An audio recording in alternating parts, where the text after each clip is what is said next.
కానీ ఒకటి మాత్రం గుర్తుపెట్టుకోండి, ఆ హార్మోనల్ ట్రీట్మెంట్స్ అజూస్పర్మియా ఉన్న వాళ్ళకి అందరికి పనిచేయవు.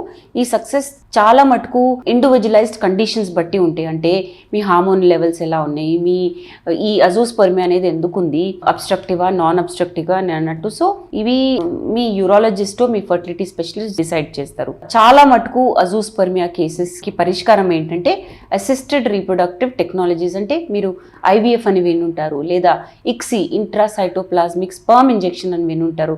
ఇవన్నీ చేస్తే మీకు సక్సెస్ రేట్ అనేది చాలా బాగుంటుంది. మీ ఫర్టిలిటీ స్పెషలిస్ట్ మీ కండిషన్ బట్టి, మీ హార్మోనల్ లెవెల్స్ బట్టి, ఎందుకుంది అజూస్పర్మియా, ఈ కారణాలు బట్టి మీకు ట్రీట్మెంట్ ఆప్షన్స్ అనేది ఇస్తారు. అజూస్పర్మియా ఉన్నా మీకు ఛాన్స్ ఆఫ్ సక్సెస్ ఉండొచ్చు, మనకు స్పర్మ్స్ కనుక మళ్ళీ ప్రొడ్యూస్ అవుతాయి కనుక, లేదా టెస్టిస్ నుంచి మనం స్పర్మ్స్ తీసుకుంటే కూడా ICSIకి లేదా IVFకి వెళ్ళిపోవచ్చు. దీని గురించి ఇంకా కనుక్కోవాలనుకుంటే తప్పకుండా జీవా ఫర్టిలిటీ సెంటర్స్కి విచ్చేయండి. నమస్కారం.